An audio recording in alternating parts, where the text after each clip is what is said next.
SIR के खिलाफ राहुल गांधी काफी अटैकिंग मूड में हैं। वो लगातार इसका विरोध कर रहे हैं। जब बिहार में चुनाव से पहले एसआईआर हो रहा था तब भी उन्होंने इसका विरोध किया था और इसे वोट चोरी का हथियार करार दिया था। इसके खिलाफ राहुल गांधी ने बिहार में 16 दिनों तक वोट अधिकार यात्रा निकाली थी। 20 से ज्यादा जिलों में 50 से ज्यादा विधानसभा सीटों को कवर किया था। लेकिन राहुल की यात्रा बिहार में फेल नजर आई, क्योंकि बिहार चुनाव में राहुल गांधी की पार्टी सिर्फ 6 सीट ही जीत पाई। अब जब पश्चिम बंगाल समेत 12 राज्यों में एसआईआर का काम किया जा रहा है तो इसके खिलाफ विपक्ष की डिमांड पर 9 और 10 दिसंबर को लोकसभा में चर्चा हुई। इस दौरान भी राहुल गांधी ने एसआईआर को लेकर सवाल उठाए, जिसका सरकार ने जवाब भी दिया। इसे लेकर बीजेपी अब कांग्रेस को घेर रही है और सवाल ये वाजिब भी है कि काठ की हांडी को कितनी बार चढ़ाया जाएगा। काठ की हांडी को बार बार नहीं चढ़ाया जाता। कब तक एक मुद्दे को लेकर ही कांग्रेस चुनाव लड़ती रहेगी। सघन चर्चा होने के पश्चात कांग्रेस पार्टी अब रैली कर रही है, वोट चोरी को लेकर, एसआईआर को लेकर। आप सभी जानते हैं कि किस प्रकार इसी कांग्रेस पार्टी ने एसआईआर के ऊपर चर्चा करने के लिए आवेदन दिया था पार्लियामेंट में, और पार्लियामेंट में इलेक्शन रिफॉर्म्स को लेकर, जिसमें एसआईआर के विषय में सभी कांग्रेस पार्टी के वक्ताओं ने, सभी विपक्ष के वक्ताओं ने अपने मन की बात रखी, अपने विषय को रखा, वो हमने सुना है और उसका उत्तर माननीय गृह मंत्री जी ने भी दिया। कांग्रेस पार्टी को सोचना होगा कि आखिरकार ये जो अपीजमेंट की राजनीति है, तुष्टीकरण की राजनीति है, कब तक ये करेगी। और मैं आज भी पूछना चाहता हूं राहुल गांधी जी से कि राहुल जी, अभी भी शायद 10 दिन शेष हैं। आपको अगर लगता है कि बिहार के चुनाव में किसी सीट पर गड़बड़ी हुई है तो अभी भी 45 दिन में 10 दिन शेष होंगे जब आप जाके कंप्लेंट कर सकते हैं। कोई कंप्लेंट नहीं, एक भी कोर्ट में केस नहीं, इलेक्शन कमीशन में एक भी किसी बूथ के ऊपर कंप्लेंट नहीं, मगर आप रैली कर रहे हैं। यही दिखाता है कि हाथ में वास्तविकता नहीं है, मगर एक भ्रम की स्थिति उत्पन्न करने की चेष्टा आप लोग कर रहे हैं। लाख कोशिश कांग्रेस पार्टी भटकाने की कर ले और हमारी संवैधानिक संस्थाओं को अपमानित और बदनाम करने के लिए कर ले, मगर विदेश भी जानता है, पूरा विश्व जानता है कि भारतवर्ष का लोकतंत्र एक बहुत सघन लोकतंत्र है और इसे हिलाया नहीं जा सकता। बीजेपी कह रही है कि जब लोकसभा में एसआईआर पर चर्चा हो गई, गृह मंत्री ने जवाब दे दिया, तो ये मुद्दा कहां रह जाता है जो कांग्रेस रैली कर रही है। बीजेपी ने राहुल गांधी को चुनौती दी कि बिहार चुनाव के सीसीटीवी अभी नष्ट नहीं किए गए, 10 दिन का समय अभी बाकी है, तो ऐसे में वो चुनाव आयोग जाकर अपनी शिकायत दर्ज क्यों नहीं कराते हैं।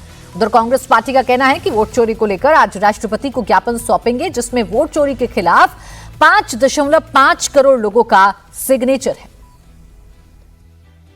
The Congress party decided to have a massive signature campaign against the vote chori 2 months before itself.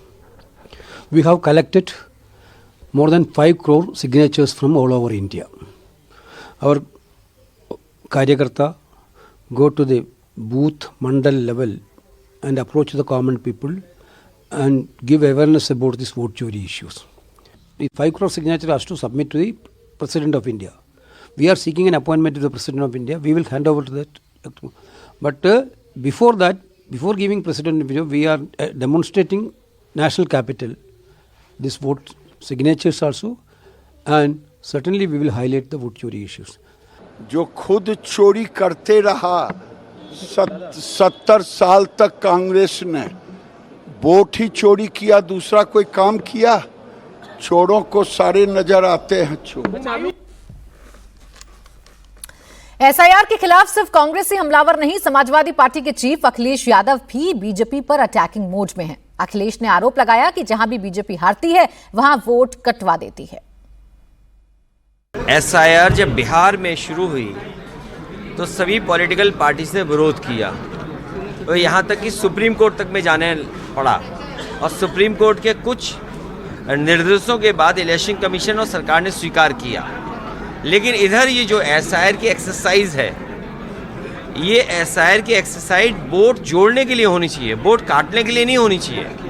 Bihar में बड़े पैमाने पे वोट काटा क्योंकि आज डेटा अवेलेबल है, बूथ लेवल पे डेटा अवेलेबल है, तो बीजेपी जहाँ जहाँ हार जाती है वहाँ वोट कटवा देती है। यूपी में 3 करोड़ वोट कटने जा रहा है, और जिस कॉन्स्टिट्यूंसी से मैं चुन करके आता हूँ, अभी जो डेटा निकल करके आया वो है कि 2 लाख से ज़्यादा वोट कट रहा है। और अब बात करेंगे बिहार की। बिहार में अब योगी मॉडल अपनाया जा रहा है। बिहार के डिप्टी सीएम सम्राट चौधरी ने लालू फैमिली की प्रॉपर्टी को लेकर एक बड़ा बयान दिया। सम्राट चौधरी ने कहा कि चारा घोटाले के अभियुक्तों की संपत्ति में स्कूल खोला जाएगा। दरअसल सम्राट चौधरी का निशाना आरजेडी सुप्रीमो लालू प्रसाद यादव की संपत्ति को लेकर था।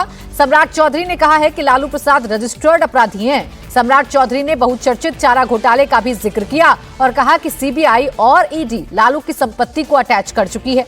पटना के शेखपुरा मोड़ के पास एक बिल्डिंग भी है जो कि सालों से बंद है। बताया जा रहा है कि लालू यादव की प्रॉपर्टी है जिसे 2018 में इनकम टैक्स विभाग ने सीज किया था। अब उसे बिहार सरकार को सौंपा जाएगा, जिसमें बिहार सरकार स्कूल खोलने की बात कह रही है।